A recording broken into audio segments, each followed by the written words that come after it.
Chapter 6. The Divine Paradox.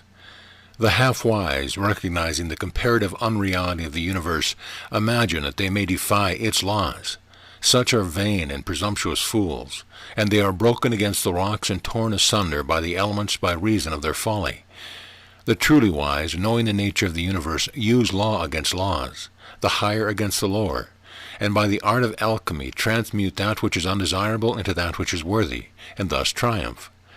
Mastery consists not in abnormal dreams, visions, and fantastic imaginings or living, but in using the higher forces against the lower, escaping the pains of the lower plane by vibrating on the higher. Transmutation, not presumptuous denial, is the weapon of the master. The Kybalion. This is the paradox of the universe, resulting from the principle of polarity, which manifests when the all begins to create. Hearken to it for points the differing between half-wisdom and wisdom. While to the infinite all, the universe, its laws, its powers, its life, its phenomena, are as things witnessed in the state of meditation or dream, yet to all that is finite, the universe must be treated as real, and life and action and thought must be based thereupon, accordingly, although with an ever-understanding of the higher truth, each according to its own plane and laws. Were the all to imagine that the universe were indeed reality, then woe to the universe, for there would be no escape from lower to higher, divineward. Then would the universe become a fixity, and progress would become impossible. And if man, owing to half-wisdom, acts and lives and thinks of the universe as merely a dream, akin to his own finite dreams, then indeed does it become for him, and like a sleepwalker he stumbles ever around and around in a circle, making no progress and being forced into an awakening at last by his falling bruised and bleeding over the natural laws which he ignored.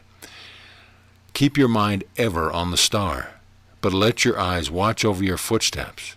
Lest you fall into the mire by reason of your upward gaze, remember the divine paradox, that while the universe is not, still it is.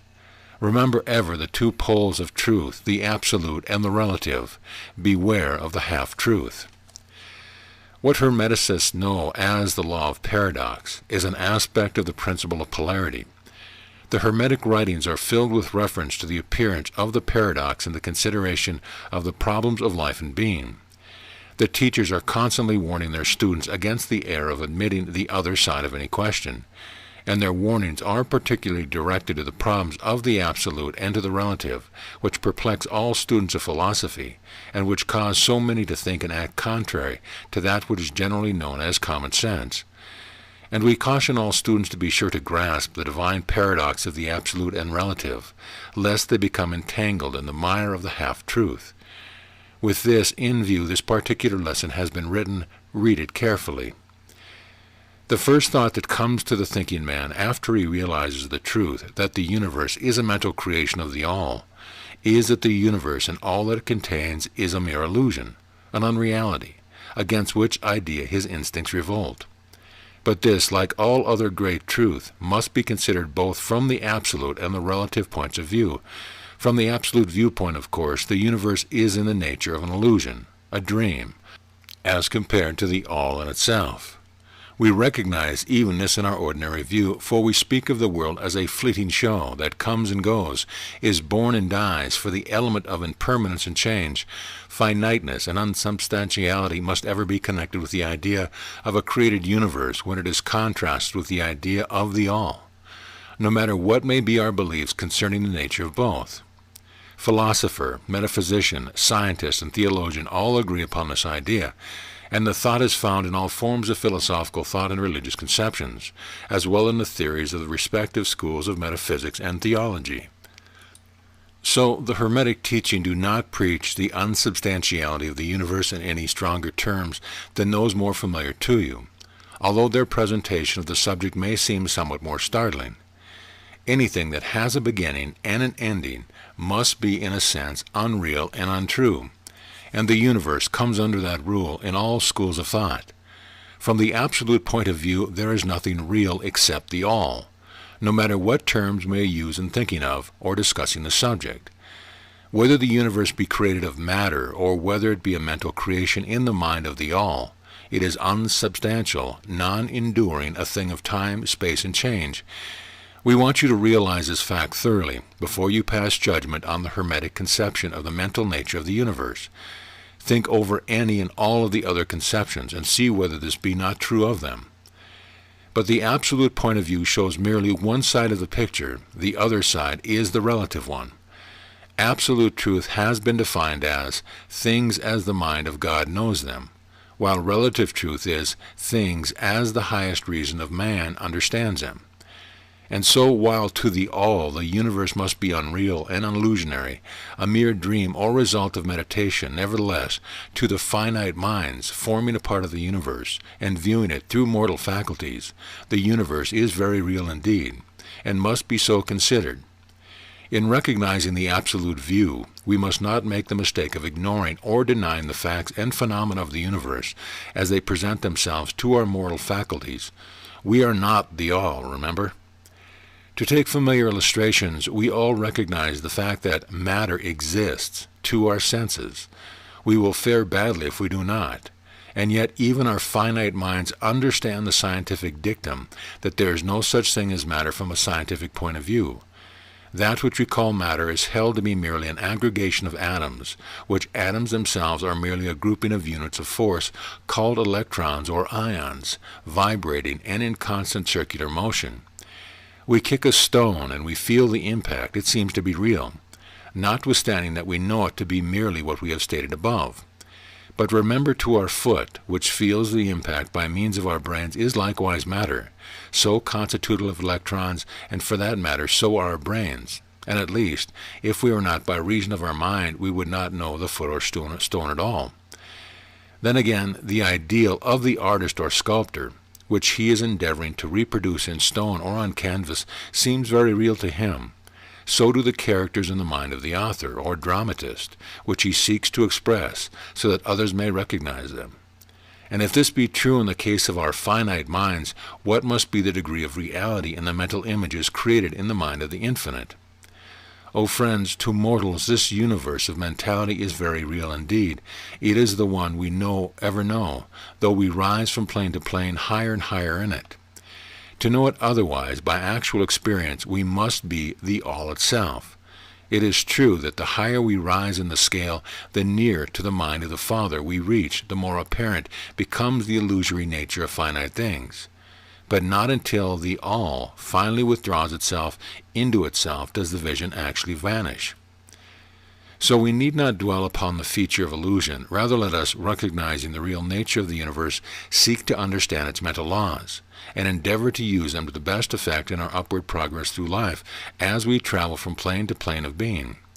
The laws of the universe are nonetheless iron laws because of the mental nature. All except the all are bound by them. What is in the infinite mind of the all is real, in a degree second only to the reality itself, which is vested in the nature of the all. So do not feel insecure or afraid. We are all held firmly in the infinite mind of the all, and there is naught to hurt us or for us to fear. There is no power outside of the all to affect us. So we rest calm and secure. There is a world of comfort and security in this realization when once attained. Then calm and peaceful do we sleep, rocked in the cradle of the deep, resting safely on the bosom of the ocean of infinite mind, which is the all. In the all, indeed, do we live and move and have our being. Matter is nonetheless matter to us, while we dwell in the plane of matter, although we know it to be merely an aggregation of electrons, particles of force, vibrating rapidly and gyrating around each other in the formation of atoms, the atoms in turn vibrating and gyrating, forming molecules, which latter in turn form larger masses of matter. Nor does matter become less matter when we follow the inquiry still further and learn from the Hermetic teaching that the force, of which the electrons are but units, is merely a manifestation of the mind of the all, and like all else in the universe is purely mental in its nature.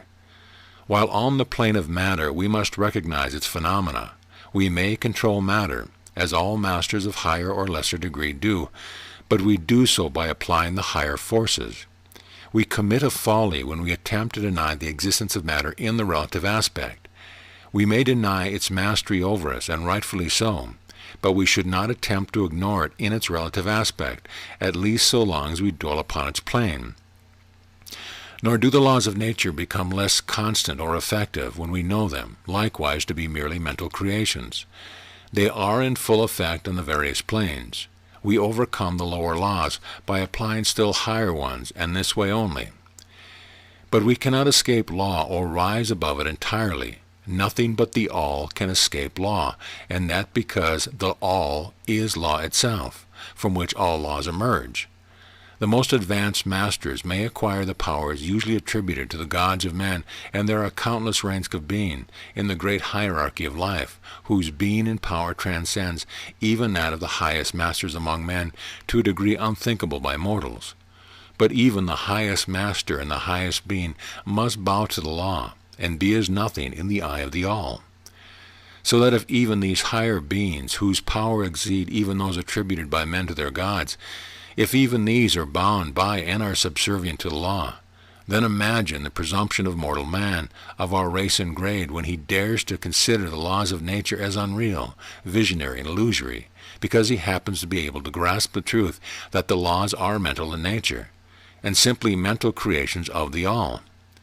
Those laws which the All intends to be governing laws are not to be defied or argued away. So long as the universe endures, will they endure, for the universe exists by virtue of these laws which form its framework and which hold it together.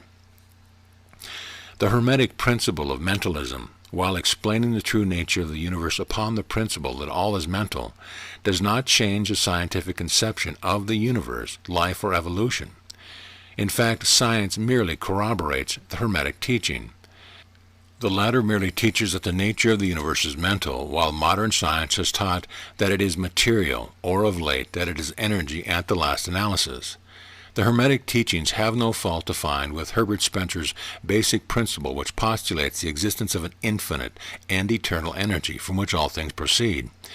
In fact, the Hermetics recognize in Spencer's philosophy the highest outside statement of the working of the natural laws that have ever been promulgated, and they believe Spencer to have been a reincarnation of an ancient philosopher who dwelt in ancient Egypt thousands of years ago, and who later incarnated as Heraclitus, the Grecian philosopher who lived BC 500.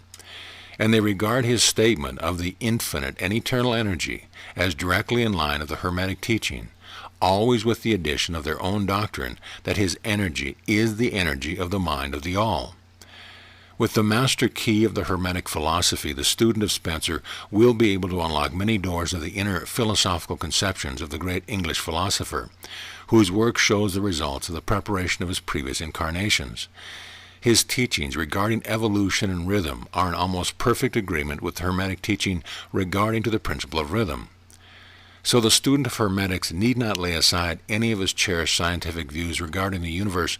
All he is asked to do is to grasp the underlying principle of the All is mind. The universe is mental, held in the mind of the All. He will find that the other 6 and 7 principles will fit into his scientific knowledge and will serve to bring out obscure points and to throw light into dark corners. This is not to be wondered at when we realize the influence of the Hermetic thought on the early philosophers of Greece, upon whose foundation of thought the theories of modern science largely rest.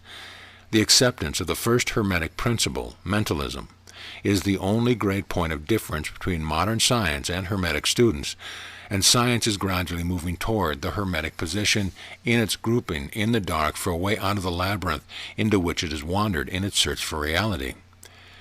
The purpose of this lesson is to impress upon the minds of our students the fact that, to all intents and purposes, the universe and its laws and its phenomena are just as real, so far as man is concerned, as they would be under the hypothesis of materialism or energism.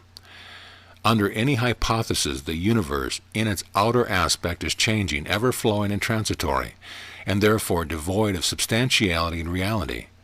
But note that the other pole of the truth, under any of the same hypotheses, we are compelled to act and live as if the fleeting things were real and substantial, with this difference always between the various hypotheses, that under the old views mental power was ignored as a natural force, while under mentalism it becomes the greatest natural force. and this one difference revolutionizes life to those who understand the principle and its resulting laws and practice. So finally, students all grasp the advantage of mentalism and learn to know, use, and apply the laws resulting therefrom, but do not yield to the temptation which, as the Kybalion states, overcomes the half-wise and which causes them to be hypnotized by the apparent unreality of things. The consequences being that they wander about like dream people dwelling in a world of dreams, ignoring the practical work and life of man, the end being that they are broken against the rocks and torn asunder by the elements by reason of their folly. Rather, follow the example of the wise, which the same authority states, use law against law, the higher against the lower, and by the art of alchemy transmute that which is undesirable into that which is worthy, and thus triumph.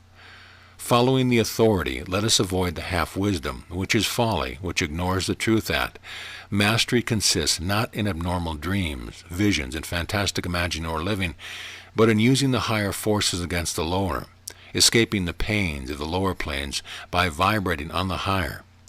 Remember always, student, that transmutation, not presumptuous denial, is the weapon of the master.